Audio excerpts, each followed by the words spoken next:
Gravando. Olá, aqui é Kleber Tavares Neto para o canal A Origem das Ideias. Esse aqui é o nosso vídeo inaugural. E para começar, estou aqui com Ricardo Ganks, que é professor de filosofia aristotélica lá na faculdade Bar-Ilan, em Israel, e também professor de retórica.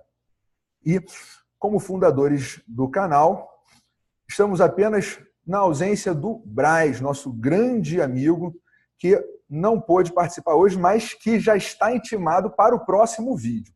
Vou passar agora para o Ricardo para ele poder apresentar qual vai ser o nosso tema inaugural.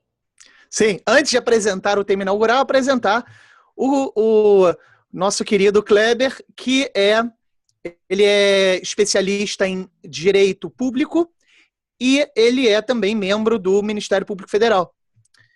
Então, muito bem.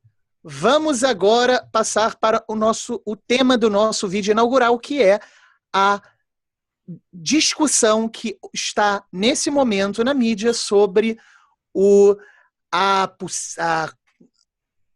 direcionamento que o Bolsonaro deu para comemorar a intervenção militar de 1964. Então, o que acontece? Nós temos aí uma discussão que eu vou aqui colocar para vocês uns exemplos, vou aqui compartilhar minha tela. Nós temos aqui, por exemplo, no Dutch Valley brasileiro, Bolsonaro determina comemoração do golpe de 64. Nós temos a notícia também aqui da época, o repúdio do Ministério Público à celebração do golpe de 1964. Então, aparentemente aqui temos o presidente querendo que se comemore a 1964 e o Ministério Público aqui está repudiando. De fato, quando vemos aqui no Conjur, né, no consultor jurídico, olha lá, DPU Federal aí. Ó, DPU e MPF questionam ordem de Bolsonaro para comemorar golpe militar de 64. Em cima disso, eu fui pesquisar e eu vi a nota aqui, ó, a nota do Ministério Público Federal, uma nota pública. E essa nota pública, ela é muito interessante porque ela resume os vários questionamentos que vemos na mídia e ela merece uma análise do início ao fim. E é isso que vamos fazer nesse vídeo. Então aqui, nota do Ministério Público Federal. O que você acha disso, Kleber? Ministério Público Federal Como é que funciona isso? Isso acaba vindo como uma manifestação institucional do Ministério Público Federal. Mas quando você olha lá em cima, você vê que não veio da Procuradoria-Geral da República, veio de um órgão chamado Procuradoria Federal dos Direitos do Cidadão, que, na verdade, não tem exatamente uma atribuição judicial. Ele não pode atuar em juízo. Ele fica como uma espécie de fiscal da sociedade.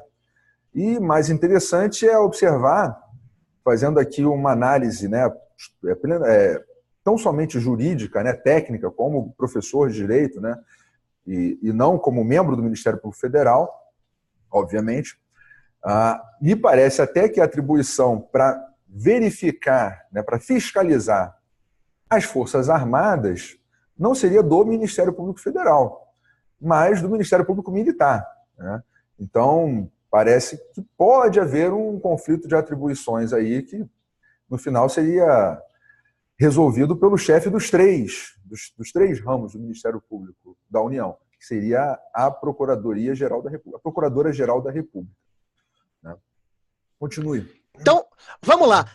Vamos fazer o seguinte, Kleber, coloca aí na tela de novo a nota do MPF na verdade, a nota não foi do MPF, pelo que você acabou de falar, a nota foi sim da Procuradoria Federal dos Direitos do Cidadão. Então, coloca ela aí, por favor, na tela, para que possamos começar a análise.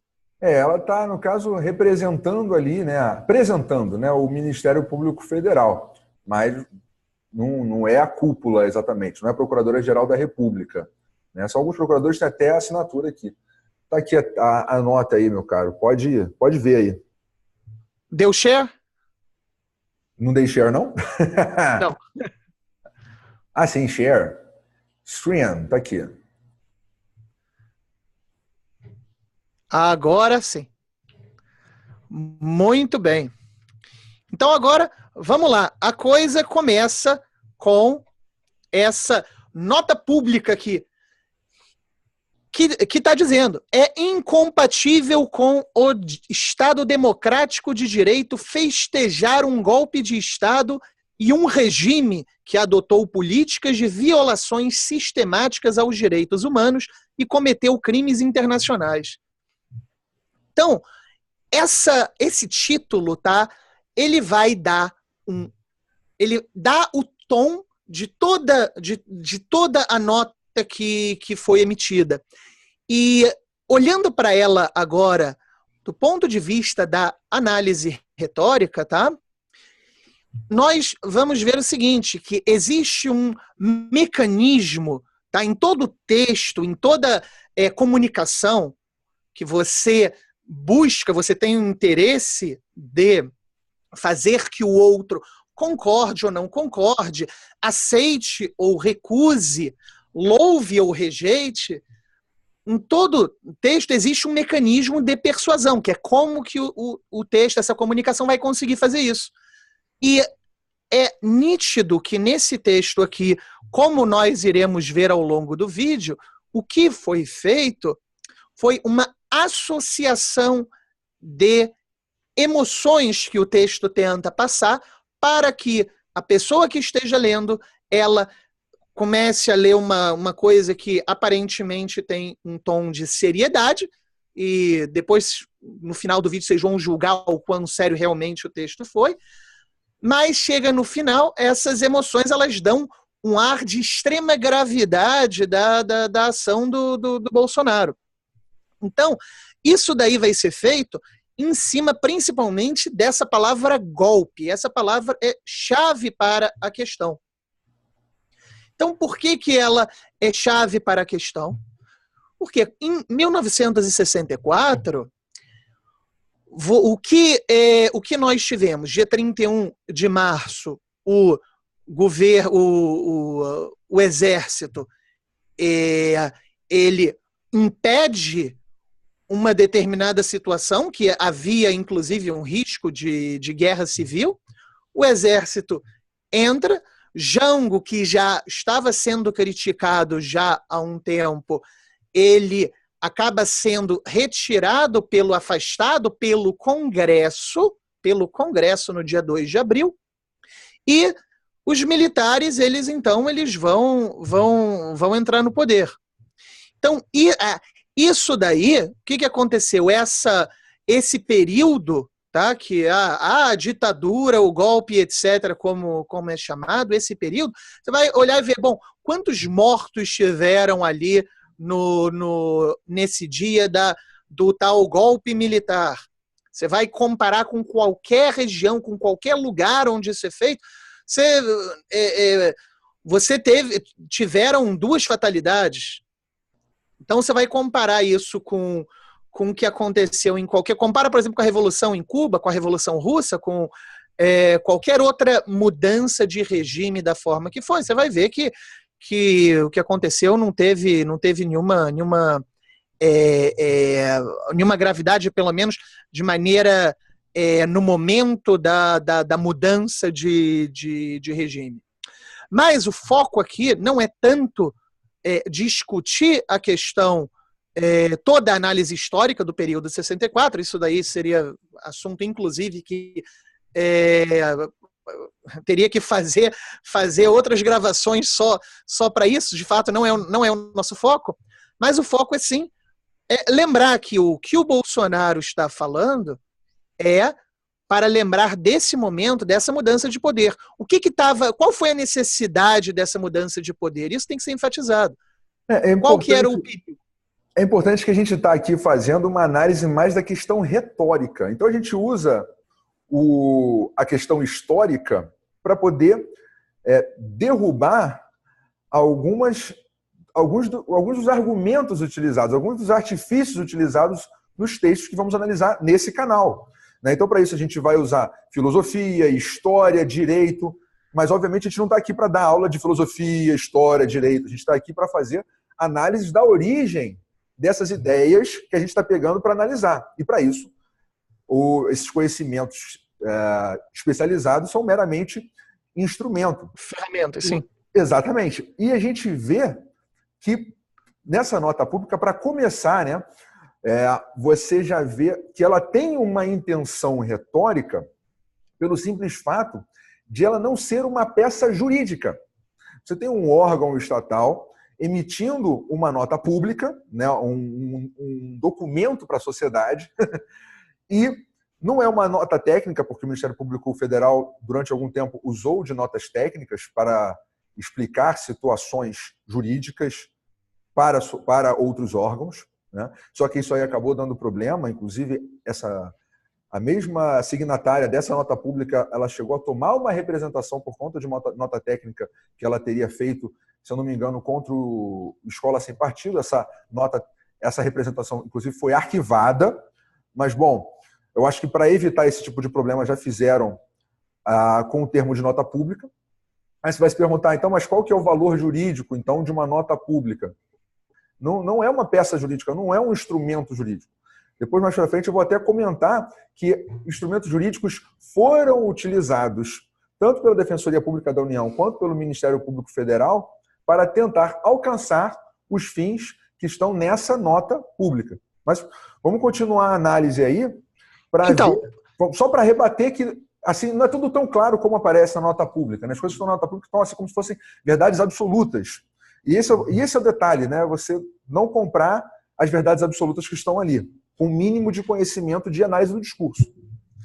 Então, o que acontece, só finalizando, qual foi o problema que os militares tinham nas mãos? A possível mudança de regime no qual o comunismo seria implantado no Brasil. Então, se nós olharmos para todas as ditaduras comunistas e o quanto de gente morreu, se nós pensarmos, inclusive, como que no Brasil os comunistas matavam seus próprios colegas, né, os chamados justiçamentos, né, vemos que o prognóstico ali não era bom. Então, essa é a primeira coisa a deixar claro que o presidente está querendo comemorar é este momento. Então, muito bem. Então, vamos agora continuar. Então, na nota pública, né? Kleber, pode dar o share aí, por favor? Sim. Lembrando que até 2011 era comemorado anualmente pelas Forças Armadas, né? Foi só com a presidente Dilma que ela determinou que se parassem as comemorações. E eles, obviamente, cumpriram, né? E agora temos ordens no sentido contrário. Nos gera um outro problema, né? Você tem uma determinação do presidente da República e, de outro lado, uma recomendação, vou explicar daqui a pouco o que significa, uma recomendação de membros do Ministério Público Federal. Ou seja, você tá dizendo para mim que durante todo o governo Lula havia também essa comemoração pelos militares? Sim, inclusive eu fiquei sabendo que hoje, quinta-feira, dia 28, houve uma comemoração por parte da Justiça Militar, acho que o Superior Tribunal Militar, da data da Justiça Militar junto com o 31 de março. Né? Eu não consegui achar notícia específica sobre isso. E que, inclusive, foi condecorada a Procuradora-Geral da República. Eu acho que esqueceram de avisar que não podia fazer comemoração nenhuma para não haver confusão. Senão pode pegar mal aí, né? A Procuradora Federal do Direito Cidadão falando num sentido e a Procuradora-Geral da República indo lá receber comenda. Não sei se é algum tipo de comenda, né? Vou voltar aqui, vai lá. Então, voltando aqui à nota. Então, o que está dizendo aqui ainda que em negrito, né? O que o Bolsonaro quer festejar o golpe, e festejar um regime que adotou violações sistemáticas aos direitos humanos e crimes internacionais. Então já começa aí que ela está... o tom do discurso é associar esse momento da entrada no poder dos militares para evitar uma situação que poderia ser extremamente grave e, inclusive, contra a vontade da população, e está associando isso aos crimes reais ou imaginários dos militares e juntando tudo numa coisa só. Então, continuando a leitura aqui da nota, a Presidência da República recomendou ao Ministério da Defesa que o aniversário de 55 anos, e novamente o termo, do golpe de Estado de 64 seja comemorado. Embora o verbo comemorar tenha como significado possível o fato de se trazer à memória a lembrança de um acontecimento, inclusive para criticá-lo, manifestações anteriores do atual presidente da República indicam que o sentido da comemoração pretendida refere-se à ideia de festejar a derrubada do governo de João Goulart em 1º de abril de 1964 e a instauração de uma ditadura militar. Então, nós já começamos aqui com o problema que quem retirou João Goulart do governo foi o Congresso. E isso foi no dia 2 de abril, sequer não foi no dia 1º de abril. E essa ditadura militar, o que quer dizer exatamente ditadura militar? Então, quer dizer o quê? Que chegou o exército e invadiu, fechou o Congresso. Fechou o STF. Agora nós mandamos aqui. Foi isso que aconteceu, Cléber? Eu não estava lá, então não me recordo. Eu sou só seu conselheiro jurídico. Então, eu pergunto para você, então o que eles fizeram? Eles entraram logo e revogaram a Constituição? Foi isso que... Não. A Constituição, que é uma Constituição democrática, essa, né? Promulgada e tudo mais, bonitinha, de 1946, ela vigeu até 1969, em que veio uma emenda constitucional, mas que a doutrina de direito constitucional chama ela de Constituição de 1969, porque, salvo engano, ela começa assim: a Constituição de 1946 passa a vigorar com a seguinte redação, aí, artigo 1º, 2º, 3º, 4º. Aí, realmente, pelo estudo de política, né, teoria do Estado, quando você tem uma nova Constituição, você inaugura uma nova ordem constitucional, você tem um novo Estado, um novo regime político. Tudo está zerado. Dali para trás estaria zerado, né? Tudo que existia no sistema jurídico tem que se conformar com essa nova Constituição, né? Então, foi só em 1969 que você realmente pode dizer que houve o fim do Estado democrático de direito com a promulgação de uma nova Constituição. É claro que você pode analisar outros documentos jurídicos para verificar se mesmo antes disso a ordem constitucional já estava completamente alterada, né? Não se aplicava mais a Constituição. Entretanto, se você vai pegar para olhar o ato institucional número 1, você vê que a intervenção dele no Estado é muito pequena. Você não pode considerar aquilo uma nova Constituição. Muito bem. Esse ato institucional número 1, ele é de 9 de abril de 1964, certo? Então, o que você tem, digamos, o quão diferente foi esse ato institucional com relação à Constituição de 46? Assim, de uma maneira muito, muito rápida, o que você diria? Eu não vou nem abrir, ele está aqui aberto na minha frente, mas eu não vou nem dar share para vocês, porque ele é muito simples. Ele tem 11 artigos, né? Sendo que o 11º é o presente ato vigora desde, ou seja, questão de vigência. Mas ele basicamente transforma as eleições em eleições indiretas, né? O primeiro artigo já fala assim: são mantidas a Constituição de 1946 e as Constituições estaduais e respectivas emendas, com as modificações constantes desse ato. E aí vem por trás a eleição direta. E aí a parte que seria algo que normalmente se chamaria realmente de um estado de exceção, que é a redução das garantias dos indivíduos, ela não existe. Porque o máximo que você tem de relativização dos direitos é a suspensão por 6 meses das garantias constitucionais ou legais de vitaliciedade e estabilidade. Que significa os servidores públicos né, juízes, promotores, todos eles ficam, ministros, né, de tribunais superiores, todos eles ficam sem a garantia do cargo deles, né, que é a vitaliciedade e estabilidade. Por quê? Se você está imaginando que o governo todo estaria tomado por pessoas que queriam fazer uma revolução de dentro, no caso lá do Jango, é até previsível que se fizesse isso. Mas você vê que não há restrição de nenhuma garantia fundamental, de nenhum dos direitos fundamentais, porque a vitaliciedade e estabilidade não é direito fundamental. E quando você vai pegar a própria Constituição de 1946, ela tem previsão de decreto de estado de sítio, no caso de comoção intestina grave, ou de iminência, né, com caráter de guerra civil, ou seja, até na iminência de uma guerra civil poderia ser decretado o estado de sítio, e ali poderia suspender garantias constitucionais em vigor sem nenhum limite. Não há limitação na Constituição de 1946 dos direitos fundamentais que poderiam ter sido suspensos. Então você vê que esse ato institucional ali é bastante comedido.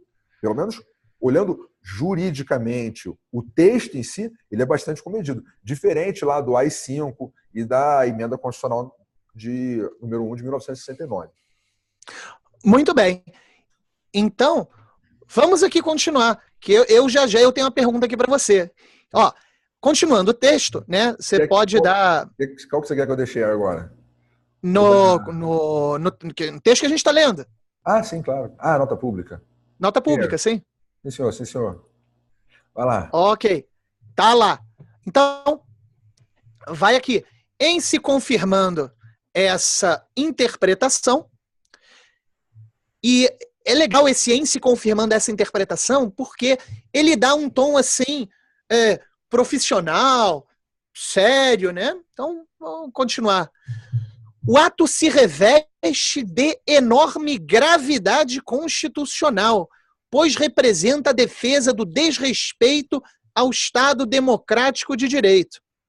E aí, agora, está aqui uma afirmação que o ato do presidente ele tem uma enorme gravidade constitucional, e o motivo dessa enorme gravidade é que ele representa a defesa do desrespeito ao Estado democrático de direito. E aí vai agora, até o final, explicar o porquê que tem esse desrespeito, por que há esse desrespeito.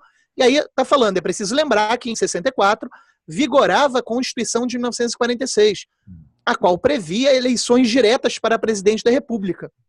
O mandato do então presidente João Goulart seguia seu curso normal após a renúncia de Jânio Quadros e a decisão popular via plebiscito de não dar seguimento à experiência parlamentarista, ainda que sujeita a contestações e imerso em crises, não tão raras na dinâmica política brasileira e outros estados democráticos de direito, tratava-se de um governo legítimo constitucionalmente. Então, aqui, Kleber, eu pergunto para você, o que seria uma gravidade constitucional, uma enorme gravidade constitucional? O que seria um ato que tem uma enorme gravidade constitucional? Você poderia, como um especialista de direito, explicar aqui para a gente?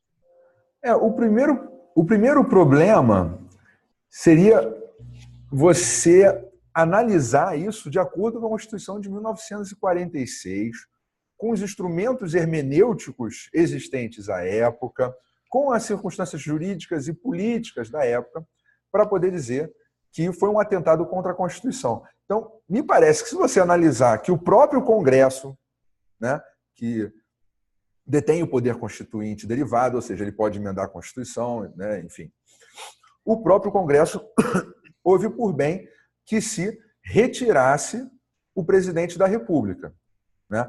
Não existia, como não existe no Brasil, o mecanismo de recall, né, para falar para o povo, olha só, vamos tirar o presidente, aí abre a eleição, tira o presidente. Não. Teria que se analisar, de acordo com a Constituição de 46, se ele foi retirado de modo compatível. E você tem alguns problemas. Por exemplo, se não existe um modo de retirar, como é que você faz? Tem que tirar, porque senão vai criar uma crise institucional, vai criar um estado de guerra civil. Né? Você tem todos esses problemas. Então, tem que se dar um jeito e a questão da violação da grave ordem constitucional aí também é que muitas vezes as pessoas confundem o nosso sistema atual com o sistema da época. Então, quer trazer institutos de hoje, da nossa Constituição, para aquela Constituição da época, que não existia. O que não existia, obviamente. Né? Direito é assim, além de você ter sempre modificações para tentar melhorar, você tem modificações que são para adequar às circunstâncias atuais. Então, não adianta você pegar a Constituição de hoje e botar naquela época e nem pegar daquela época, principalmente considerando o Brasil que gosta de constituições imensas, para vigorar hoje, que não vai dar muito certo. Ou seja, então, peraí. E o ato do Bolsonaro ter uma enorme gravidade constitucional, isso viria de onde? Você teria que olhar com relação à nossa Constituição de hoje. Tem uma gravidade constitucional, enorme gravidade constitucional, de acordo com a nossa Constituição. Né? Mas aí você teria que, para fazer isso, tem que valorar a atuação dele. Aí você já gera o primeiro problema.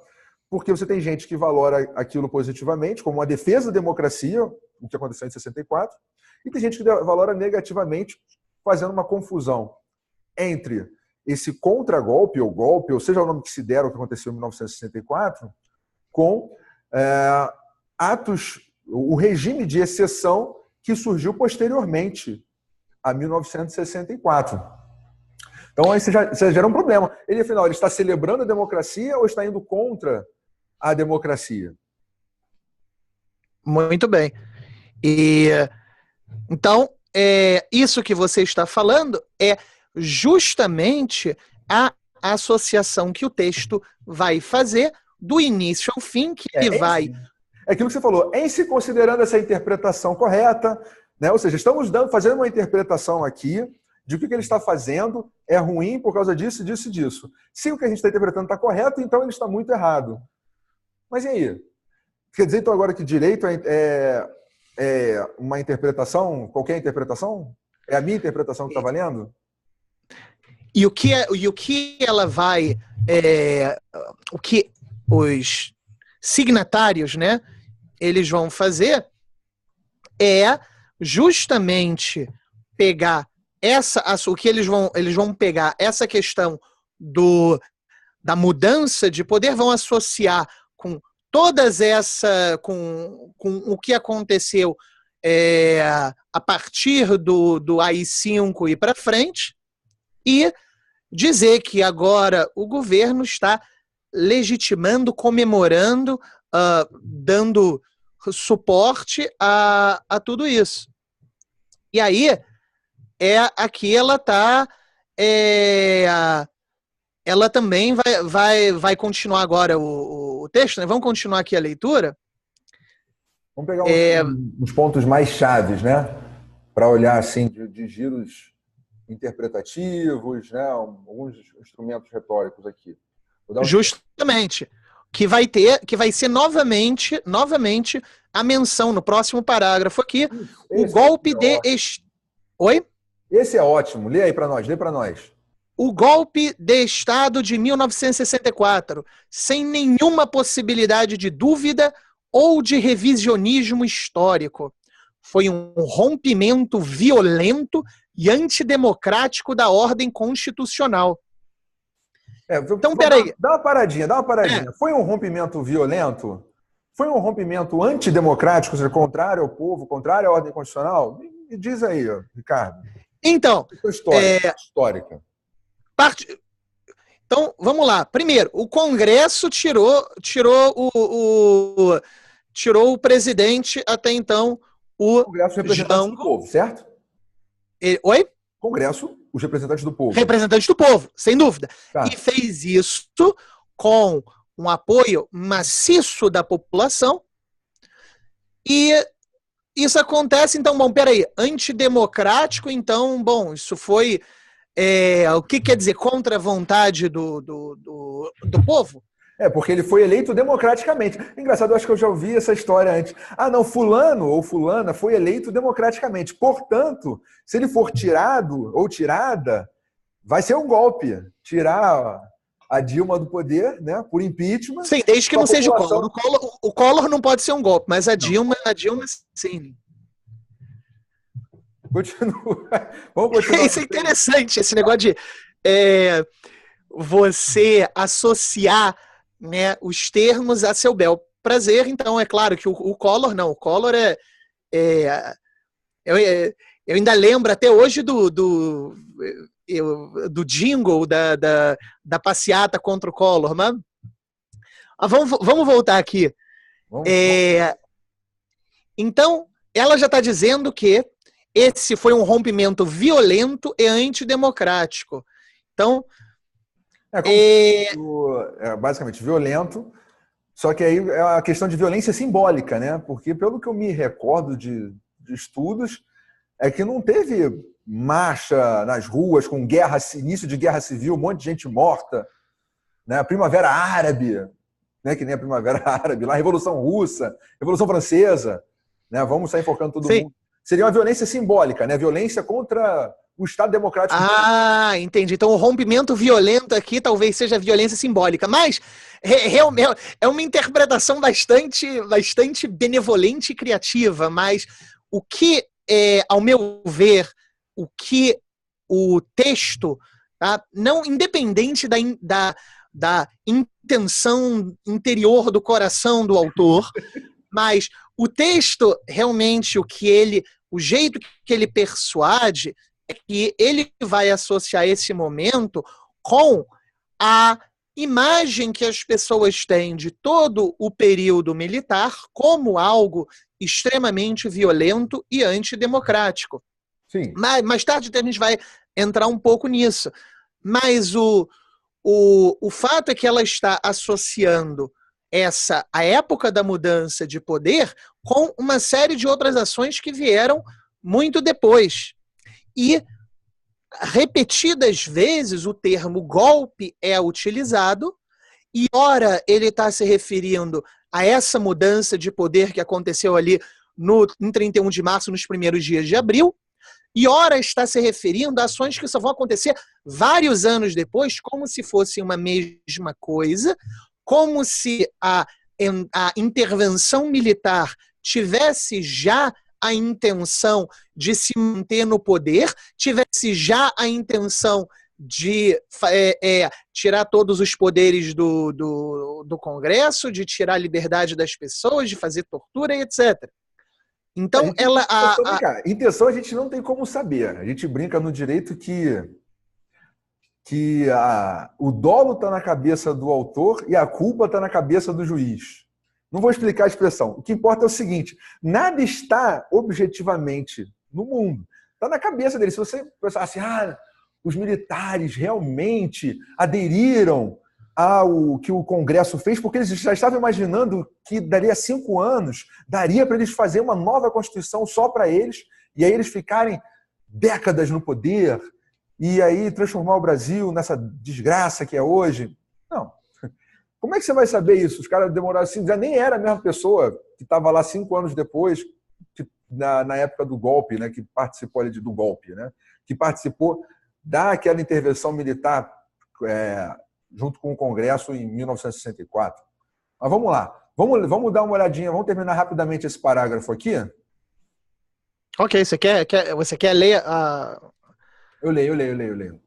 Se repetida nos tempos atuais, a conduta das forças militares e civis que promoveram o golpe seria caracterizada como crime inafiançável e imprescritível de atentado contra a ordem constitucional e Estado democrático, previsto no artigo 5º, inciso 44 da Constituição de 88. O apoio de um presidente da República ou outras autoridades seria também crime de responsabilidade. Aí os artigos. As alegadas motivações do golpe de acirrada disputa narrativa, ou seja, disputa-se qual que seria as verdadeiras motivações do golpe, mas para eles já tem a narrativa certa, é a que está nesse papel. A gente vai ver por quê, né? As alegadas motivações do golpe são absolutamente relevantes para justificar um movimento de derrubada inconstitucional de um governo democrático, em qualquer hipótese e contexto. Gente, é uma graça, né? Vamos pensar melhor isso aqui. Primeiro está dizendo que, se acontecesse hoje, seria um crime inafiançável e prescritível de atentado contra a ordem constitucional e o Estado democrático. Na verdade... Então, eu pergunto para você, existe alguma hipótese ou contexto onde seja possível derrubar um presidente? Não, você tem o impeachment. Você vai derrubar o presidente através de impeachment, na atual ordem democrática, né? Se você fizer por outros meios, não é que vai ser esse crime do artigo 5º da Constituição, não, porque para você ter crime, você tem que ter pena. E não tem pena ali. Então você tem que recorrer ao quê?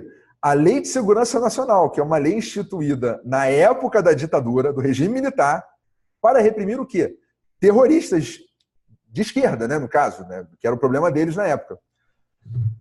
E que hoje os constitucionalistas mais à esquerda dizem que nem foi recepcionada essa lei. E se foi recepcionada, são pouquíssimos artigos que são compatíveis com a Constituição de 1988, porque essa lei é uma lei da ditadura, de repressão, né? Então, para começar, talvez seja por isso, né, que eles não mencionam a Lei de Segurança Nacional. Porque se mencionar a Lei de Segurança Nacional, eles vão estar usando um instrumento do regime militar de repressão aos terroristas que eles combatiam, né? Então, por isso que eles botam lá o artigo 5º. Mas aí você tem um outro problema. Porque nesses crimes da Lei de Segurança Nacional, eu não sei se eu estou com ela aberta aqui.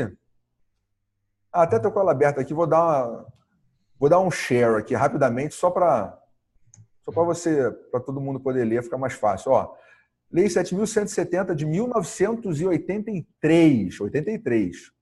Esta lei prevê os crimes que lesam ou expõem de perigo de lesão.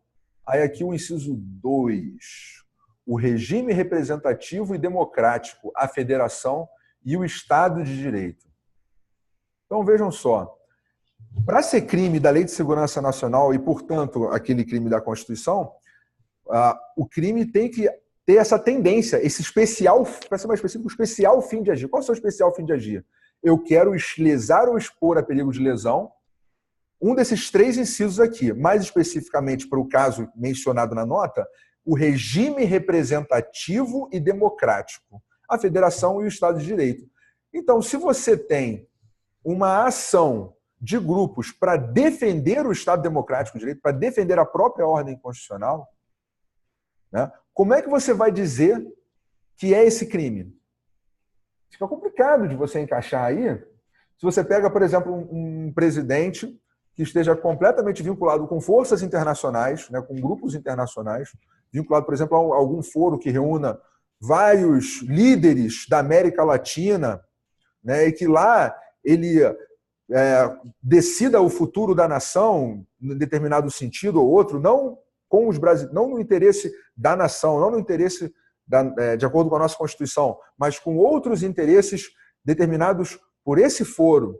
Ora, é complicado dizer que se nada for feito e for chegar um momento, como por exemplo aconteceu na Venezuela, chegar um momento em que a população inteira está sofrendo, vem um grupo e tira aquela pessoa do poder, a força, como é que você vai dizer que aquilo foi um crime contra o Estado democrático de direito?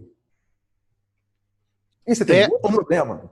Se você inaugura uma nova ordem constitucional, mesmo quando é inaugurado, tudo que aconteceu antes tem que ser visto por essa nova ordem constitucional. Não foi nem isso que aconteceu em 1964. A gente está agora analisando como seria se fosse hoje, né? Então, se acontecesse isso hoje, mantendo a Constituição e daí por cima, como é que você pode dizer que foi contra o Estado Democrático de Direito, se manteve-se a própria Constituição? E é justamente que a motivação do golpe, como no caso colocando a Venezuela, né, como você falou agora, no caso da Venezuela, nós vamos ter o quê? Nós temos uma situação realmente de necessidade básica, as pessoas estão literalmente morrendo de fome, e essa é uma motivação para tirarem o Maduro do poder. Isso é uma das motivações, né? Ele e o Chávez foram eleitos democraticamente, não foram? Eles foram eleitos democraticamente. E aí o que é interessante é o seguinte, é que o texto aqui está falando que a motivação ela é irrelevante em qualquer hipótese. Não é irrelevante. A motivação é a chave do negócio. Exatamente. Então já começa aqui, né? Isso daí é um exemplo de uma falácia, porque está falando assim, olha, tudo bem, o que o texto está falando é assim, olha, não importa o quão ruim estava a situação com o Jango, e sequer importa que as pessoas estavam querendo ver ele fora da presidência pelo que ele estava fazendo e querendo fazer. Nada disso importa. Não há motivo algum que leve à derrubada do governo eleito democraticamente. Então poderíamos falar a mesmíssima coisa do Maduro.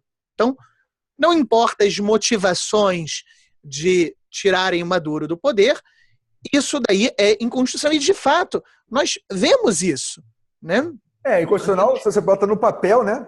Você pega só o papel, naquela interpretação mais rasa do texto, sem ver a verdadeira norma que está ali, realmente, você só pode fazer o que está no papel. Agora, aquele velho o brocardo jurídico, né, que você até me ajudou a ver a origem do brocardo, né, a origem das ideias, né, ver a origem do brocardo, sumum ius, summa iuria. Você vai aplicar o direito a ferro e fogo, que literalmente, exatamente como está ali escrito, você vai conseguir a máxima injustiça. Justamente. E aí, em cima disso, mas de todo modo, hoje você ainda tem pessoas e grupos que estão falando, o que estão fazendo contra o Maduro é um crime contra a democracia. E é justamente isso. Agora, o interessante é o seguinte, é que isso daí são apenas slogans. A pessoa que está falando isso, o que ela quer fazer é simplesmente causar uma impressão em quem está ouvindo, fazendo essa associação. O que nós estamos aqui fazendo é simplesmente desmontando como que esse processo é feito. Você sabe que é interessante, Aristóteles ele fala no livro da Retórica, no terceiro livro, capítulo 15, mais ou menos, o que fazer quando alguém é caluniado, tá? E o que você, né, no meio de um debate, você como retor, como o responsável por fazer um discurso para alguém, em nome de alguém, né, como você tem que fazer? Ele fala, olha, você tem que expor as falácias, expor o problema, mostrar como que isso não tem relação com o significado, e o efeito persuasivo, naturalmente, ele vai sumir.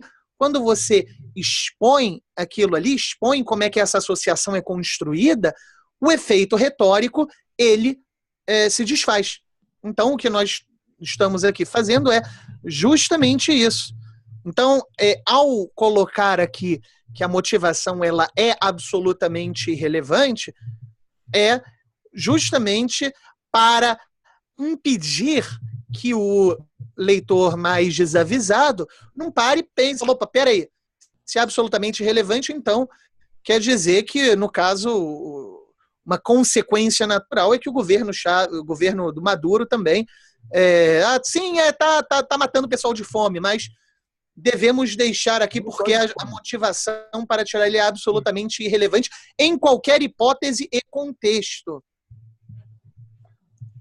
Então, o cara que ele sim, né, e já está cometendo crimes contra a humanidade, contra o povo dele, né? Já dá para dizer ali que tem uns crimezinhos ali que ele poderia ser julgado por crimes contra a humanidade ali, pelo que ele tem feito com o povo dele. Mas vamos continuar. Isso é interessante porque até comenta aqui também sobre isso, né? Esse próximo parágrafo aqui, eu acho que ele nem tem tanta relevância. A única relevância do próximo parágrafo é a repetição. Isso que eu ia falar, repete de novo. Golpe, novamente, golpe e repressão violenta e sistemática. E aí agora é interessante, a dissidência política.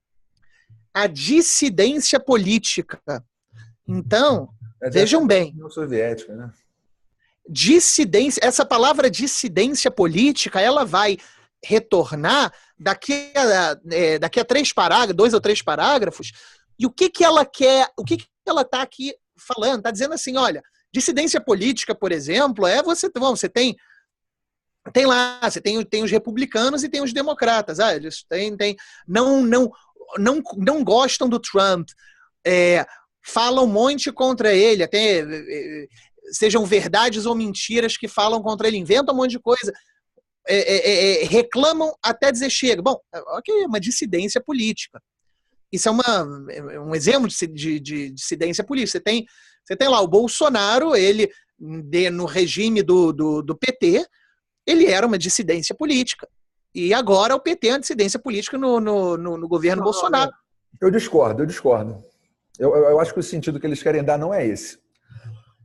Eu acho que eles querem dar, primeiro, trazendo a seguinte ideia. O regime militar, iniciado em 1964, é um regime totalitário, de um pensamento único, em que todo mundo que pensa diferente está automaticamente excluído do debate político, né, e vai ser perseguido por isso. Como, por exemplo, acontecia em ditaduras, né, outros regimes totalitários, como, sei lá, a União Soviética, o regime lá do Maduro agora, né, que volta e meia prende os dissidentes políticos, né, o Guaidó lá não podia nem voltar no país, porque se voltasse no país ia ser preso, aí foi o maior problema para ele poder voltar. E outros regimes, Cuba, que é a dissidência política, né? Você tem uma ideia oficial, né, uma ideologia oficial, e se você discorda daquilo, você está lascado. Mas está lascado mesmo. Você não vai ser preso, morto e torturado. Não pode sair. Nesses países, o que acontece nesses países? Você não pode sair do país, como Cuba, União Soviética e Venezuela. Não pode sair do país, não pode se expressar de modo algum, né? E porque senão você vai ser perseguido. Então, muito bem. Isso aconteceu agora, desde o início, desde 1964, né? Sendo que a gente viu que o AI-1 não trouxe nenhum tipo de limitação à liberdade de expressão, por exemplo. Então, muito bem. Então, o que eu queria falar, que dissidência, dissidência, você tem aí, muito amplo do que seria dissidência, obviamente. Do que seria dissidência. Mas, em um sentido, você tem simplesmente uma oposição, né? Mas, no caso, ele quer usar dissidência como alguém que não aceita ali a ideia oficial. Bom, é um problema porque sequer em 64 você tinha uma ideia oficial e única sobre uma série de coisas, e mais ainda você não vê você não vê as pessoas tendo sido mortas simplesmente porque ela pensava diferente, porque ela escreveu um livro ou alguma obra dizendo que não concordava com o governo ou qualquer coisa do gênero.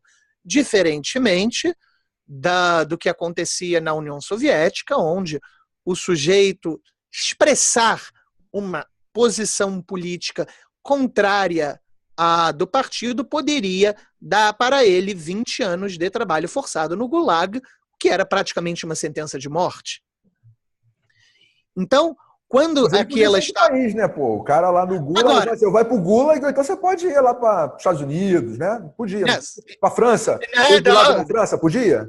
Não, tinha. Vai pro Gulag. Mas eu não quero ir eu quero ir para França. Você quer ir para França? Então quer dizer que você é um traidor. Você, além de tudo, você não quer ficar na pátria soviética. Então, isso poderia ser... aquele slogan, União Soviética, ame-a ou deixa. Eles não tinham esse slogan? União Soviética? Não tinha esse slogan, não tinha. Não podia fazer era ame-a ou morra. né, ame ou deixa, ame ou morra. O cara não podia deixar, o cara tinha que fugir, né? Então, agora, isso tudo que a gente está falando sobre a dissidência política. Agora, o que estava de fato acontecendo? O quão dissidente eram essas pessoas? Estamos falando aqui de pessoas que estavam cometendo atos de terrorismo, que estavam colocando bombas, que estavam matando pessoas, que estavam assaltando bancos, e esses terroristas estão chamados de dissidentes políticos. Então, isso é o relevante aqui desse parágrafo. Agora, a gente pode passar para o próximo, porque eu tenho uma pergunta para você. Vou botar aqui o próximo aqui, ó. Agora só coloque aí o próximo parágrafo. Lembrando que eu estou aqui como analista jurídico, como professor de direito, não como procurador da República. Eu não estou dando a verdade oficial do Ministério Público Federal, gente. Não, primeiro, isso de verdade oficial é um problema, né? Mas vamos lá, dá para olhar aí? É isso que está marcado. Muito bem. Então, vemos aqui. Eu quero olhar o final do parágrafo, né? Tá. Juridicamente, nenhuma autoridade pública sem fundamentos sólidos e transparentes pode investir contra as conclusões da CNV, dado o seu caráter oficial. Então, Kleber, explica para mim, Kleber, como é que funciona esse negócio aqui, tá? CNV é a Comissão Nacional da Verdade, né? Aí diz aqui, foi instituída por lei, tá aqui, eu vou lendo aqui, foi instituída por lei e seu relatório representa a versão oficial do Estado brasileiro sobre os acontecimentos. Então, peraí, isso daqui é uma história, então tá dizendo assim, a história foi legislada de modo que é incontestável, isso daqui é uma verdade e nenhum servidor público pode agora divergir. É isso? É isso que está escrito aqui? Eu não acredito que seja isso, não. Não é possível. Porque, primeira coisa, versão oficial da história só tem num lugar. Você sabe qual é? Versão oficial da história só na literatura. Ok. Só no 1984. Que isso aí eles escreviam. Né? Porque no direito não existe versão oficial da história. Você tem, no máximo, uma versão oficial dos acontecimentos, de um acontecimento, né, para um determinado fim. O que significa isso? Significa um processo. Você quer definir se o cara, por exemplo, fulano cometeu um crime, sim ou não? Você tem que passar por um processo. Fulano me deve dinheiro, sim ou não? Vamos discutir isso. Qual é a verdade oficial dessa pergunta? Fulano me deve dinheiro. É um processo civil, onde cada um vai apresentar suas provas. No processo penal, se você tem crime, você precisa de um processo penal que é todo cheio de regramentos. Você precisa, às vezes, andar em 4 instâncias, né? O juiz, depois o tribunal, aí um tribunal superior e o STF, para só então, tem gente que só aceita a prisão, né? Ou seja, só aceita como verdade oficial se tiver 4 instâncias, né? Tem uma cacetada de juízes, acompanhado de vários membros do Ministério Público, nos vários graus diferentes, falando sobre aquilo. E o advogado também. O Ministério Público fala uma coisa, o advogado tem que rebater. Para então o juiz decidir, com base nas provas produzidas no processo, qual que é a verdade oficial. Esse é o único caso que existe verdade oficial e ela só produz efeito entre as partes. Então, se eu pego um cara aqui, teve um assalto a banco, peguei um cara, prendi um cara, o caso da Marielle, né? Acharam os caras que executaram o crime. Foram eles que executaram. Aí denunciaram ele, vão processar, eles vão se defender. No final, eles podem ser condenados e dizerem, realmente, foram eles. Se no meio do caminho, na defesa, os caras falam assim, não, a gente cometeu esse crime, mas fulano participou também. E aí o processo inteiro corre discutindo o fato, já considerando que fulano participou do crime. Chega no final, você pode condenar fulano? Não! Nenhuma prova daquela feita ali serve pra porra nenhuma. Você tem que começar do zero, pegar aquelas provas e apresentar para o novo réu. Ah, você participou do crime também? Você é o mandante? Você era o, sei lá, estava na mala do carro? Vai lá. Vai tudo de novo. Você tem toda a possibilidade de se defender. Para você gerar uma nova verdade que, de novo, não é para a sociedade inteira. É só para aquele caso. Só para aquelas pessoas que estavam naquele processo. Mesma coisa processo civil. Você deve um dinheiro? Beleza. Se depois, no meio do documento lá, tinha uma outra pessoa que não participou do processo, vai ter que abrir um outro processo contra essa pessoa. Que é só de quem participou. Aí agora eu te pergunto, todas as pessoas que são acusadas de ter torturado e matado ou desaparecimento forçado na Comissão Nacional, acusados pela Comissão Nacional da Verdade de terem feito tudo isso, eles foram todos ouvidos e produziram prova? Impossibilidade lógica, né? Eles são todos vivos? Sim, de fato. Observou-se todo o rito do processo, rito processual de alguma maneira?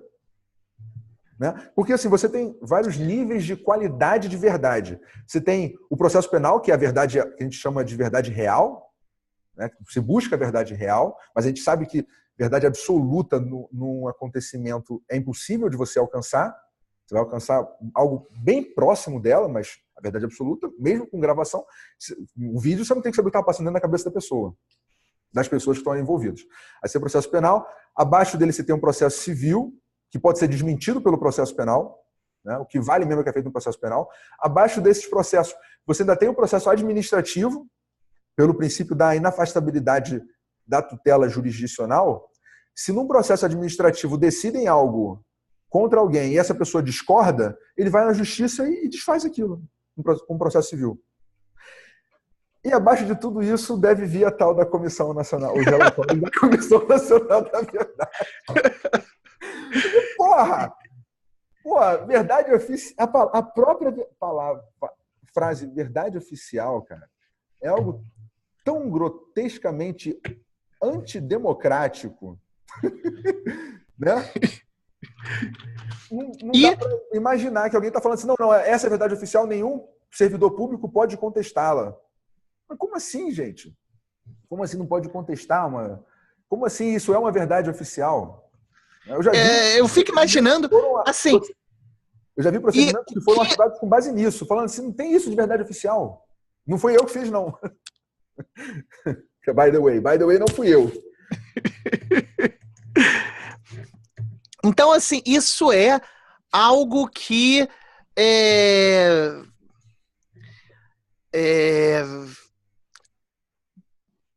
eu olhando isso aqui, realmente, o que me remete é justamente 1984, ou então o que acontecia na União Soviética, onde a história era refeita de acordo com quem estava no poder. Então você... agora não podemos usar tal palavra, então a gente faz de tudo para fingir que tal palavra agora não existiu. Vamos agora impor, né, o que no fim das contas é isso, é uma imposição de uma nova narrativa, ou de uma nova, entre aspas, de verdade, e chamamos isso de verdade oficial. Falamos agora, ninguém mais pode contestar, tem que ser isso e ponto. Não, e apagava a cara das fotos, tirava o nome do cara dos textos oficiais. Realmente, você estava... É a verdade oficial, você não pode contestar aquilo, e aí de você, se for pesquisar para ver se tem documentos de caráter... Como é que chama lá em história, quando você vai investigar os documentos da época mesmo, documentos primários, não é isso? Sem fontes primárias? Fontes primárias, isso. Não importa se nas fontes primárias da época, os documentos oficiais, jornais, tudo, filmagens, se as fontes primárias indicam o contrário. A gente tem aqui um relatório transformado em lei, que é a verdade oficial. Graças a Deus que essa Comissão da Verdade ela não tem poderes, não tem força de fato, como você tinha lá na União Soviética. Eu fico pensando aqui qual seria a pena se eles pudessem aplicar uma, né, para aquelas pessoas que resolverem não aceitar esta verdade oficial, que segundo eles aqui que estão dizendo, do governo. Né? Na União Soviética tinha lá uns processos, não teve uns processos meio fake lá para condenar as pessoas à morte lá e tudo? Vários, né? Sim, teve vários, mas teve os processos de não sei das quantas, esqueci o nome agora desses processos. Mas você vê o detalhe. Era uma emulação de processo, porque pelo menos na União Soviética, eles sabiam que para você produzir uma verdade, você precisa de um processo.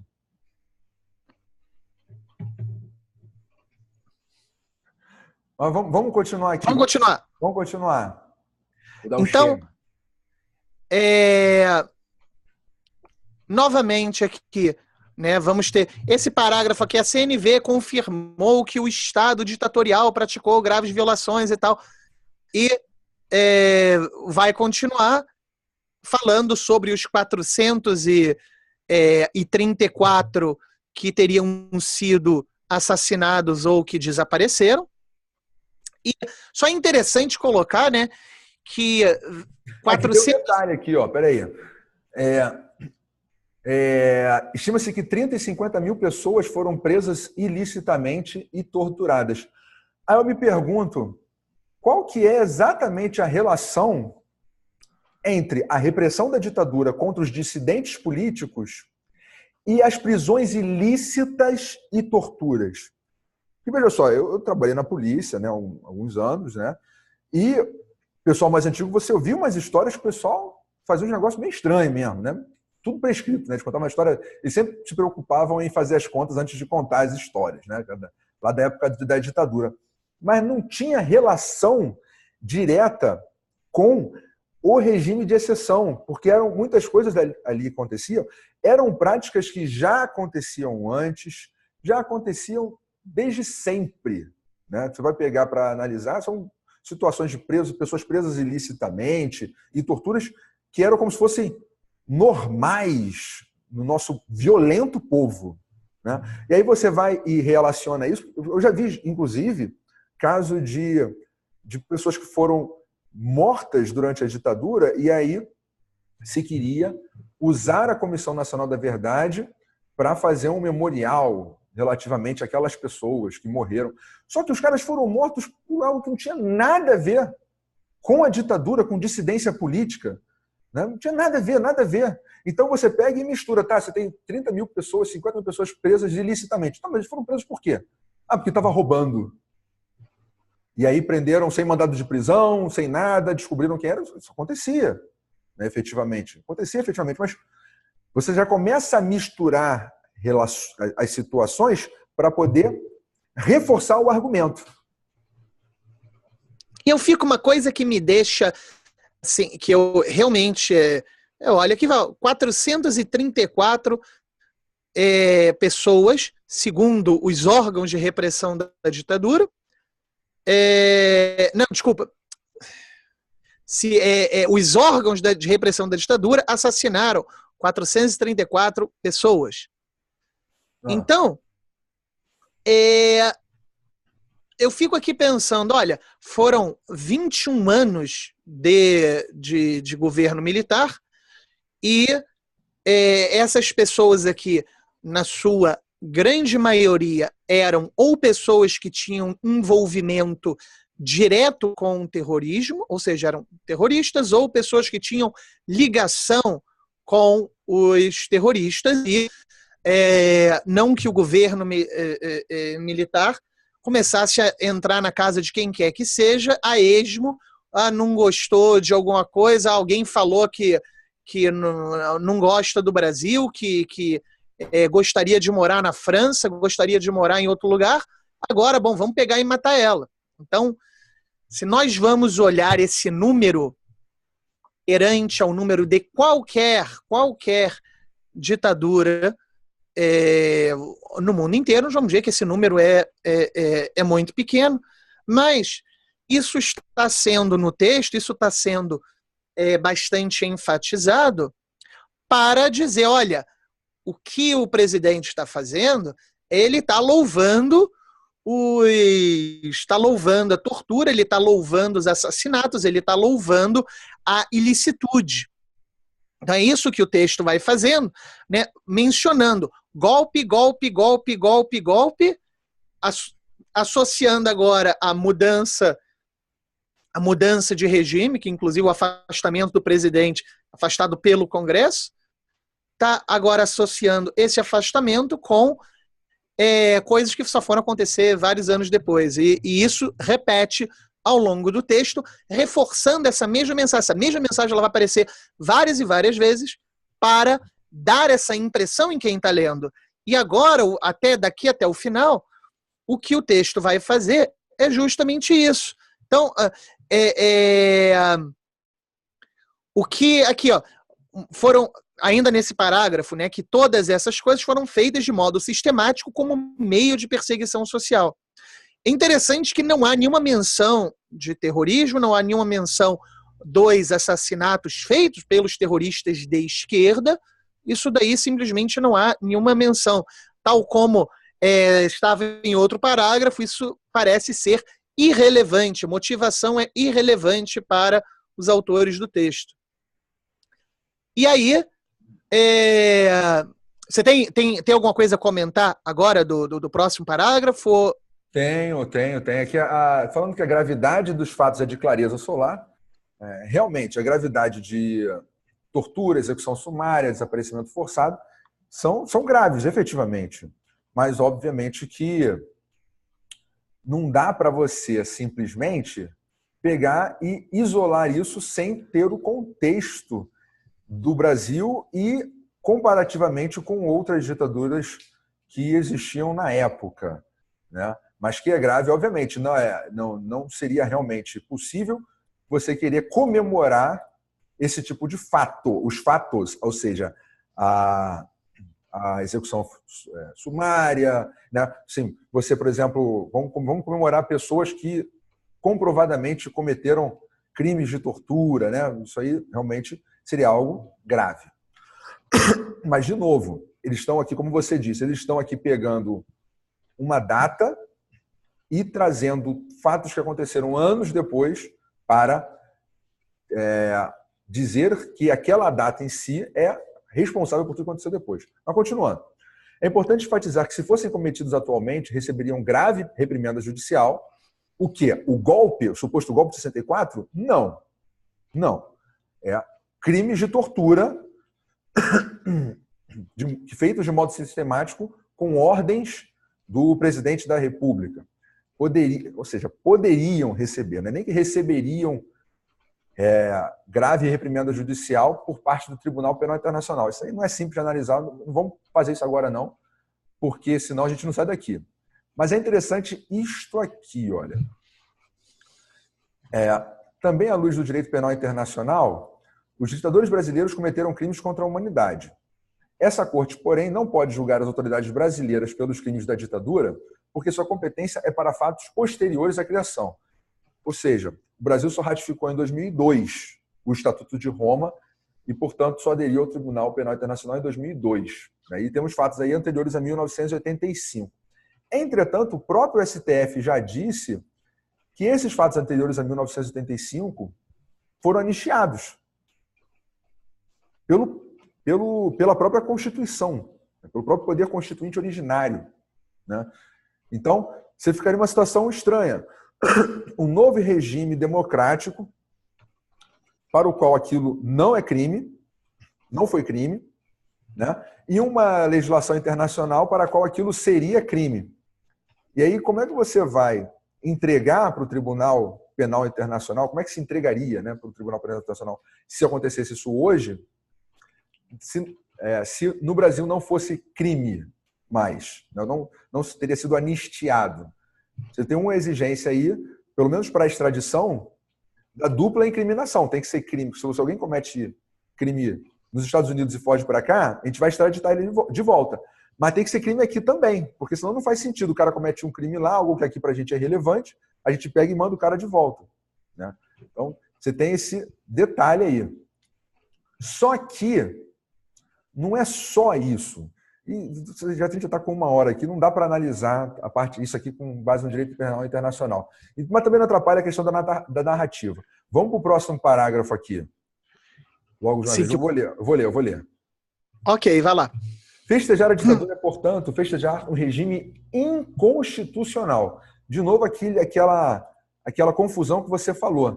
Festejar a ditadura é festejar um regime inconstitucional, né? Ou seja, trouxe para a ideia do ato de 1964 todo o peso negativo de atos cometidos muitos anos depois, como se desde o início a intenção tivesse já sido aquela, né? Já tivesse sido efetivamente um golpe para instituir um regime de exceção. E a próxima... sim, vou continuar aqui a leitura. Pode dar share aí que eu vou continuar a leitura. Então, regime inconstitucional é responsável por graves crimes de violação de direitos humanos. E aí agora que é o legal. Por quê? Como eu falei, todo o texto é uma tentativa de você associar, dar uma associação emotiva, causar uma impressão de golpe negativo. Você associa momentos de 31 de março, que é mudança de poder, com golpe, com coisas que aconteceram bem depois, com tortura, com atrocidades e tudo mais. E você quer dar essa impressão de que o Bolsonaro está fazendo, na verdade, é festejando a tortura, festejando a morte. E essa impressão é dada ao longo do texto, e aqui, nesse momento, é onde os autores vão, na esperança de que o leitor agora, tendo recebido essa carga emocional, que eles estejam mais propensos a concordar, eles estão dando já de mão beijada, já diretamente, com o que eles têm que concordar, que é essa iniciativa soa como apologia à prática de atrocidades massivas e, portanto, merece repúdio social e político, sem prejuízo das repercussões jurídicas. Então já está dizendo, olha, possivelmente ou provavelmente vão ter repercussões jurídicas, mas o que o Bolsonaro está fazendo é uma apologia à prática de atrocidades. Então é isso que... Soa como? Sim. E eles não são... soa como por quê? Primeira coisa, num documento jurídico, você não fala soa como. Você fala não é. Claro. Você está imputando uma coisa. Isso é apologia. Mas, retoricamente, o soa como é excelente do ponto de vista retórico, porque o ouvinte ele não recebeu uma instrução do que fazer, do que concordar, mas ele foi ali, olha, nós que no início do texto nos colocamos de maneira isenta, profissional, vamos aqui analisar, dizemos, olha, isso daqui está soando desse jeito, só que essa conclusão ela vem depois dessa sucessiva carga da repetição de golpe, golpe, golpe, mesclando o que aconteceu em 31 de março com coisas que se passaram anos depois, e dizendo, olha, isso soa assim. Esse parágrafo, o ouvinte, ele tem que dar agora uma resposta interior, né? Sim ou não. O leitor, né, vai dar um sim ou não. Realmente é assim ou não? Esse som, ele é verdadeiro ou não? E, naturalmente, o texto todo, ele conduz o leitor a dizer, sim, não só soa, isso é apologia à prática de atrocidades, com certeza é assim. Então é isso, é essa a condução do leitor, chega a esse momento aqui, que é o culminar do texto para o leitor do ponto de vista retórico, é aqui, esse ponto aqui é o ponto final, o ponto que vai marcar a reação do leitor. Mas não é só isso, não. Juridicamente, você tem um outro detalhe. Essa iniciativa soa como apologia à prática de atrocidades massivas. Ele evita uma responsabilidade penal das pessoas que assinaram essa nota pública. Porque se eles falassem, isso é apologia de crime. Ora, como é que você está dizendo, num documento oficial, que o presidente da República está cometendo crime?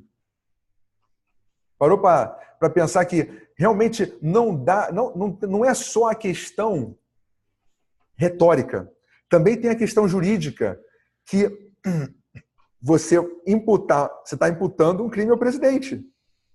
Então, quando você fala soa como, não, é só uma interpretação. Foi só uma interpretação que eu dei porque está me parecendo que, né, pode ser, quem sabe. Mas aí continua. Vamos continuar aqui. Aliás, né? Aliás, sem prejuízo das repercussões jurídicas. Aqui, essa parte aqui, vou falar aqui depois disso. Por que repercussões jurídicas? Porque foi expedida a recomendação, que tem nas notícias aí, foi expedida a recomendação lá em Brasília, para esses órgãos, para que eles não façam isso sob pena de. Vou explicar depois isso.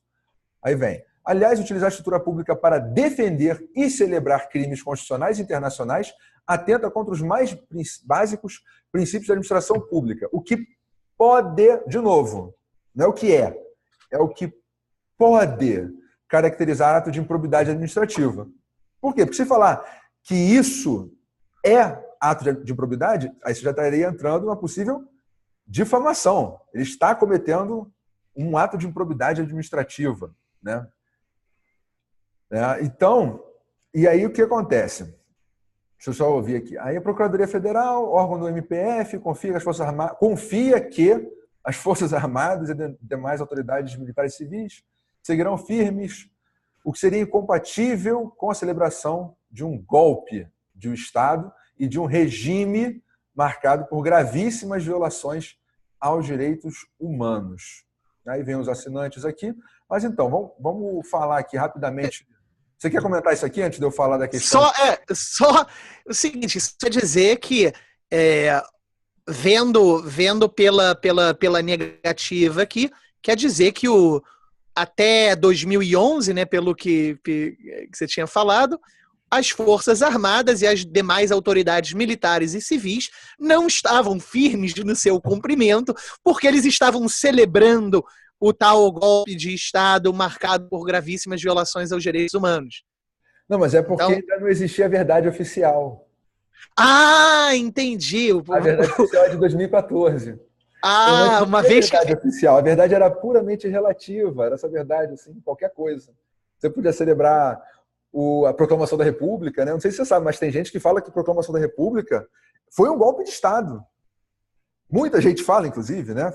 Que foi um golpe de Estado, derrubou a monarquia, não, foi contra o regime constitucional, né? Instalou a República, vamos proibir a celebração do 15 de novembro?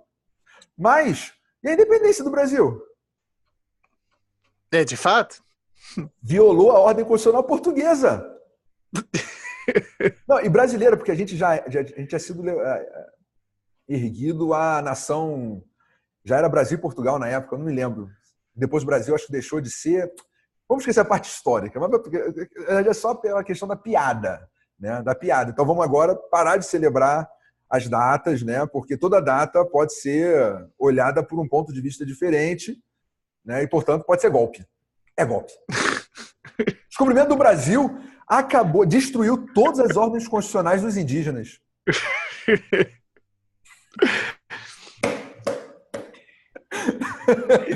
Então, vivemos em um permanente estado de golpe. Essa que é a conclusão. A conclusão é necessária se você for seguir isso ao pé da letra. Vamos derrubar todas as estátuas, aqueles revisionistas que estão acontecendo lá nos Estados Unidos agora, né? Vamos derrubar todas as estátuas, porque todas as estátuas ofendem alguém. Ofendem alguém, né? Obviamente, ninguém vai ficar celebrando assim, vamos celebrar hoje o aniversário da tortura do fulano. Porra! Porque tem coisas que são aberrações em si, né? É óbvio.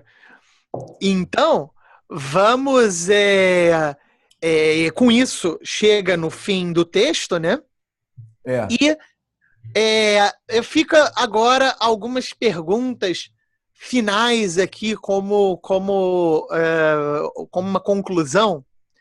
Então, a primeira pergunta é a seguinte: qual que é, no fim das contas, depois de termos feito toda essa análise, qual que é o valor jurídico desse documento? Nenhum. Até porque se fizesse num formato jurídico com esse texto, poderia sujeitar as pessoas que assinaram a uma representação disciplinar aqui, uma questão de narrativa, né? Da narrativa, embora eu acho que tenho certeza absoluta que uma eventual representação não daria em nada. Está colocando aqui dentro da independência funcional deles, né? Dela que eu digo é da Procuradoria Federal dos Direitos do Cidadão, não de um assinante específico. Dessas pessoas, na independência funcional deles, o que eles entendem como correto. Então, eu acho que mesmo que houvesse uma representação, eles não deveriam ser punidos por isso. Sim, entendi. Só que aí, para fazer isso valer alguma coisa, você tem que tomar uma atitude, né? Não basta você colocar isso na mídia, né? Você tem que usar de alguns instrumentos jurídicos. Quais foram os instrumentos jurídicos utilizados? A Defensoria Pública da União, que a todo momento tenta absorver algumas atribuições do próprio Ministério Público Federal, né? Entrou com uma ação civil pública contra isso, né? Para que não haja essas comemorações. Além disso, dentro do âmbito do Ministério Público Federal, foi divulgado um modelo de recomendação, aí sim uma peça jurídica, para que cada procurador com atribuição na sua área expedisse uma recomendação explicando que, se fizesse isso, seria crime militar. Então, primeiro detalhe, né? Como é que você está dizendo que é crime militar, sendo que nós não somos promotores militares, né? Então, me parece ter uma situação meio complicada de atribuição aí. Mas não, eu não recebi o ofício, né? Mas foi instaurado de ofício na minha procuradoria, caiu comigo. Para expedir a recomendação, eu não deixei de expedir a recomendação por causa disso, não, né? Porque não seria minha atribuição. Um outro detalhe também é você falar que é uma improbidade. Estava constando lá no texto, né? Pode ser uma improbidade, né? Ou seja, a pessoa estaria atentando contra a moralidade administrativa ao violar a verdade oficial, né? Alguma coisa assim. Eu não me lembro bem dos termos da recomendação. Porque eu acabei não expedindo. Eu posso falar por que eu não expedi? Porque o procedimento é público, eu já despachei, já concluí o procedimento, então não tem nenhum problema aqui. Eu não estou dando uma manifestação como procurador da República aqui, como qualquer cidadão que poderia abrir lá e ler o que eu escrevi, né? Eu arquivei primeiro. Para que serve uma recomendação? Recomendação serve para avisar para a pessoa que, se ele fizer algo que ele aparentemente não sabe que está errado, né, ele pode ser responsabilizado. Então, é para cientificar aquela pessoa. Só que, poxa, não está todo mundo já cientificado de qual que é a posição do Ministério Público Federal sobre o tema? A suposta posição oficial? Já, porque já teve a recomendação em Brasília, essa nota pública já foi para todos os órgãos de mídia, então já está todo mundo sabendo. Por que vai precisar fazer uma recomendação específica para cada um dos órgãos? Segundo, já foi judicializado pela Defensoria Pública da União. A recomendação é um instrumento pré-processual, que você vai mostrar para aquela pessoa que ela está errada, e se ela estiver errada, ela vai tomar um processo, né? Para que ela cumpra o teor da recomendação.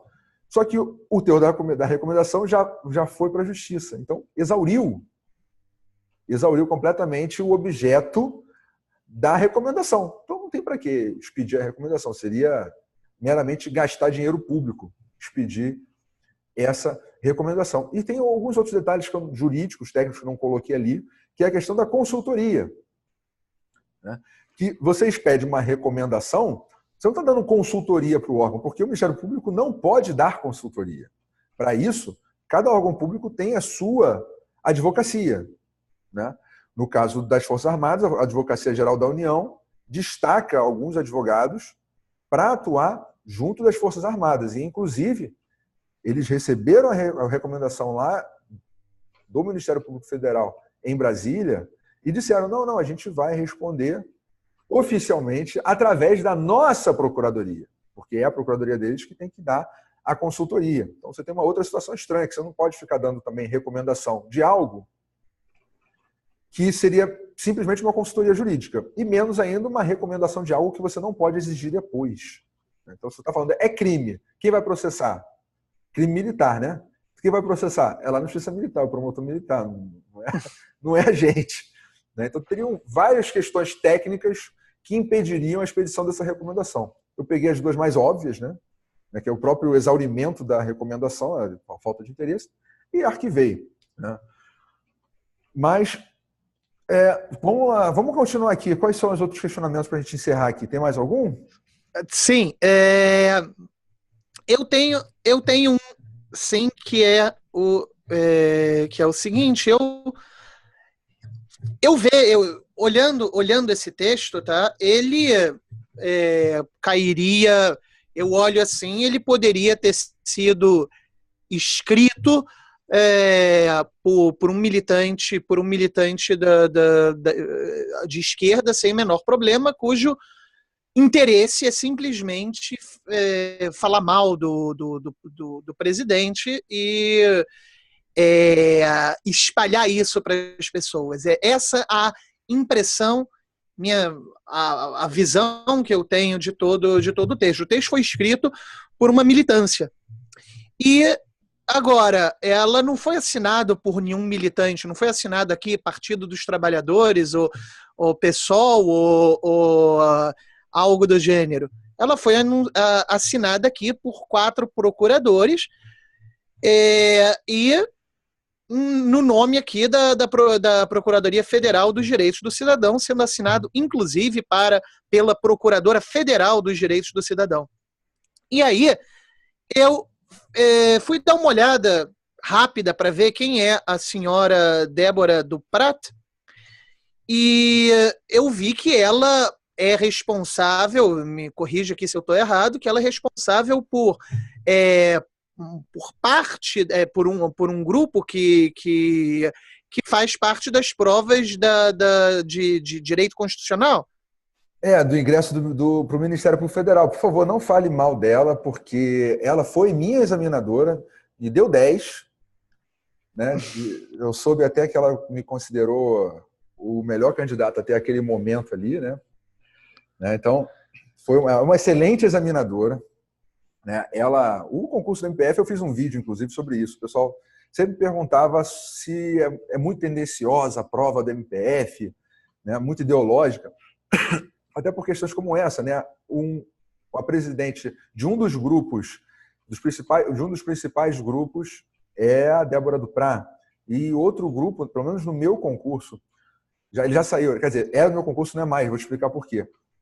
1/4 da prova era de apenas uma pessoa só, ele dominava 3 matérias, uma pessoa chamada Eugênio Aragão. E ele, hoje, é advogado do PT. Então, ele saiu e ele vivia escrevendo nas mídias, falando mal do Ministério Público Federal, que sempre que o Ministério Público Federal atacava o PT na Lava Jato, por exemplo, ele dizia, criticava, né, o MPF. Né? E ele era examinador de direitos humanos, direito internacional público, direito internacional privado. 3 matérias, um grupo inteiro. Aí falava assim, mas então é muito ideologizado? Eu falava assim, olha, desde a faculdade, tudo é ideologizado no direito brasileiro. Entendeu? Desde a faculdade, vai pegar os concursos, os principais livros. Aí você vai querer falar especificamente do Ministério Público Federal? É claro que um dia a gente ainda tem que fazer aqui na Origem das Ideias, a gente tem que fazer realmente uma análise dos concursos públicos, inclusive do concurso do Ministério Público Federal. Isso seria realmente muito interessante. Pela perspectiva do livro Maquiavel Pedagogo. Porque você vai olhando e você fala assim, o cara, para não cair nesse truque, ele tem que já entrar no jogo conhecendo o truque. Porque se ele entra na faculdade sem conhecer o truque do Maquiavel Pedagogo, assim, obviamente, não precisa ter lido o livro, mas sem você conhecer o mecanismo que vai te doutrinando aos poucos, né, ideologizando aos poucos, você invariavelmente vai chegar, depois de formado, seja num concurso público, seja para advogar, seja lá o que você for fazer, imerso nessa cultura mais à esquerda, sem nem saber que existe outra coisa, porque essa é a verdade. Eu quero um livro de direito penal que não seja de esquerda. Tá, você vai penar para achar. Você vai penar para achar, e ele não é basicamente utilizado em lugar nenhum. Você não vai passar em concurso público, mesmo para delegado de polícia. Eu fui delegado de polícia. Não, para delegado de polícia, não é esse o livro que você vai usar. E o que acontece se você, nas respostas, você trouxer esse material? Creio eu que uma vez que o material não foi material recomendado para... Aí é que as pessoas se enganam. Porque, a meu ver, o concurso do Ministério Público Federal é o concurso mais honesto com o candidato que existe. Então, se você traz uma resposta e defende a resposta, eles não tiverem como eles não vão simplesmente te dar errado. Para eles te darem errado, eles vão ter que dizer, olha, você está errado por causa disso e disso. Então, eu imagino que se você chegar lá e colocar algo... Eu não fiz isso, óbvio. Mas se você chegasse e colocasse, apontando os erros das coisas que eles acreditam como corretas, eles te dariam certo. Talvez você não fosse tirar nota máxima, porque eles não fossem ficar com boa vontade com você e aí achassem mais um erro ali e apontassem o que você errou, né? Mas seria uma coisa extremamente subjetiva da parte deles. Eles não fariam isso, digamos assim, de propósito. Porque eles são extremamente honestos na correção de prova. Não tem como você fazer 2, 3 concursos da MPF e não passar. Não tem como. Porque eles te mostram, você errou aqui, a gente quer a resposta assim, quer a resposta assada. E eu soube de casos de alunos que foram, sem saber, né? Candidatos sem saber, foram contra a mentalidade de um ou outro determinado examinador, na prova oral mesmo, e foram aprovados. Entendi. Não responderam nada errado. Né? Entendi, muito bem. A pessoa não escreveu que o que está no livro do cara da banca é 0. Ou seja, no fim das contas, no fim das contas, não é a questão, então, não é só que você tem isso de fato, isso responde a minha pergunta, que o problema não é uma questão de um ou outro signatário dessa carta, mas sim é uma questão sistêmica que perpassa desde a universidade e, consequentemente, também os professores que fazem os concursos e aí, consequentemente, as pessoas que também que entram e assim... porque, veja só, a Procuradoria Federal do Direito do Cidadão, ela não tem as atribuições judiciais para fazer nada disso que saem nessas notas públicas, notas técnicas que eles fazem. Então, eles veem uma situação errada, eles têm que encaminhar para um procurador que efetivamente possa atuar. Então, se você não tivesse procuradores Brasil afora que concordassem com essa visão de mundo, já desde a época de faculdade, depois confirmado pelo estudo para o concurso, e depois confirmado por serem aprovados na prova, que mesmo que se eles discordassem, a partir do momento que o cara toma um 10, ele fala assim, pô, legal, ele automaticamente justifica aquilo para trás, né? Se ele não conhece o mecanismo. Sim. Ele justifica aquilo assim, não, aquilo é verdade mesmo. Eu vi gente falando para mim, eu pensava diferente antes de estudar direitos humanos no concurso da MPF, eu pensava de maneira tal. E aí depois que eu li os livros e tal, e fiz o concurso, o cara mostra exatamente o roteiro do Maquiavel Pedagogo. Eu vejo isso também na área... pessoal da área de filosofia, ciências sociais, história, eu tenho exemplos, inclusive alguns que você também conhece. Não falta exemplo. Não falta exemplo. Então, isso é um tema excelente para um próximo vídeo. Uma hora e meia que nem esse. Mas, então, eu creio que já é suficiente. Vamos agora... Vamos encerrar esse vídeo aqui. Vamos encerrar. Então... Vamos agradecer o pessoal aí. Quem conseguiu, o guerreiro que conseguiu chegar ao final desse vídeo, porra, tu é foda. Curta, compartilhe. Como eu digo no meu canal lá, Kleber Tavares Neto. Vai lá no YouTube, Kleber Tavares Neto. Como eu falo, compartilhe com amigos e inimigos. Vai que eles aprendem alguma coisa, né? Segue também o Ricardo Gantz lá nos canais. Canal Gantz, G-A-N-C-Z. Aí. Acho que a gente tem que botar isso em podcast, cara. Isso aqui é tamanho comum de podcast, 1 hora e meia. A gente particiona, fraciona, joga aí para uma plataforma dessa de podcast, para o pessoal poder ouvir aí na estrada os próximos vídeos. Né? É verdade. Isso aqui daí a gente poderia fazer isso ao vivo, né? Vamos fazer ao vivo da próxima vez. É que o canal tem pouco seguidor ainda, 0. Né?